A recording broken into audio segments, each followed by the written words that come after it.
that we had done our work, we had done it well, and we were looking forward to better days ahead.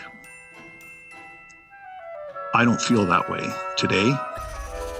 I think there is some reflection and potentially some action in the future that we need to take in order that we at all times be able to do the job that the Constitution and Canadians expect from us.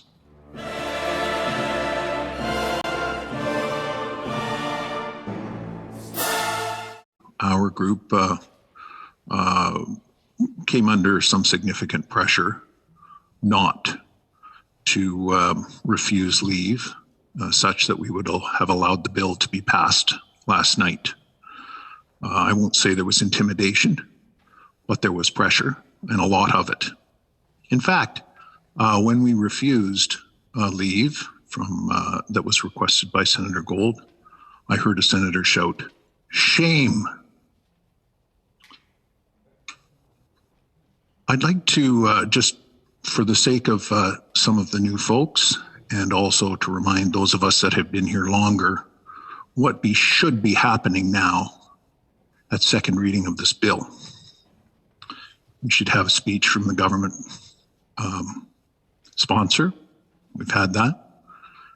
We should have a speech from the critic. We don't have that.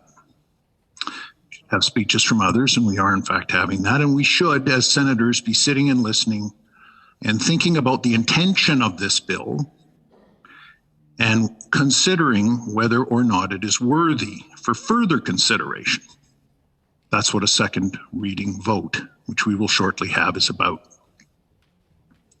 It's a vote to ratify if the bill is worthy of further consideration.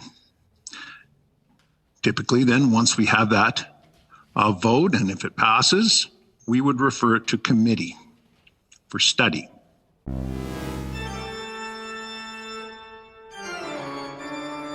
Even though there were last-minute amendments and a lot of drama in the House of Commons, but we can't put any amendments through to improve it in any way because the House of Commons has gone home. So there's no point in putting amendments forward. That speaks volumes about a number of things that I won't even bother to get into right now. The final one that always signals that there's problems with the bill is the famous letter from the minister that things will get fixed.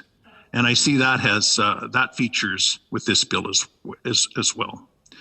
So colleagues, in a few minutes, we will be asked to forego our rights and obligations instead of doing our full and complete job on a bill with, to say the least, a very unusual legislative journey through the House of Commons. It's a bill that brings permanent, significant changes to the criminal code and employment law in Canada, and is arguably, at least arguably, not an emergency bill to address COVID-19. There are a lot of flashing red lights for sober second thought on the bill, notwithstanding its important impact and positive impact that the bill intends to have on Canadian workers. I submit to you that this is a shame. It's a shame that we will not be able to do our full and complete duty with proper time and with all the levers that we have to improve the bill. On debate? On debate, we are, Senator Batters, you have a question? Just a very quick question to Senator Down. Senator Down, yes. Thank you. In light of what Senator Gold just said about the remarks of the government representative on this particular matter having some weight, would you also agree that it's important to note then that today the government leader said that he referred to the pre-study as being, you know, that this matter was properly considered at the pre-study of legal committee. However, isn't it important to note then that the pre-study consisted of the Minister of Justice and officials for 1 hour, and that is it? it was not an exhaustive, week-long study, full day-long study, anything like that. Would you think that that is something necessary to consider in that remark? Senator Dow. Thank you, Senator Batters. Well, there's a couple things. First, we got a very different bill from the House of Commons than our committee studied. Senator Tan has covered that off in detail, so I won't repeat it.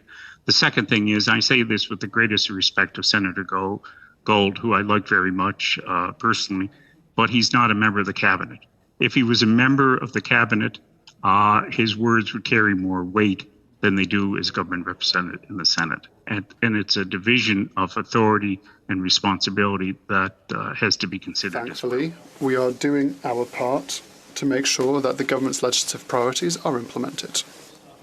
Senator Gold, if what you and your fellow colleagues and senators who spoke on behalf of the government in this chamber was true, how do you explain that the Minister of Finance has not done anything with this huge loophole on C-208 created?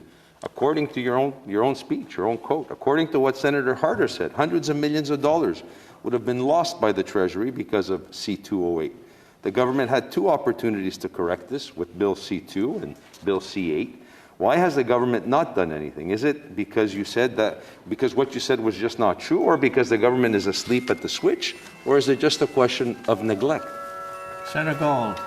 Thank you for your question, and that gives me the opportunity to answer very briefly. Since you asked three, the answer is no, it is not, no, it is not, and no, it is not. Senator Tulish.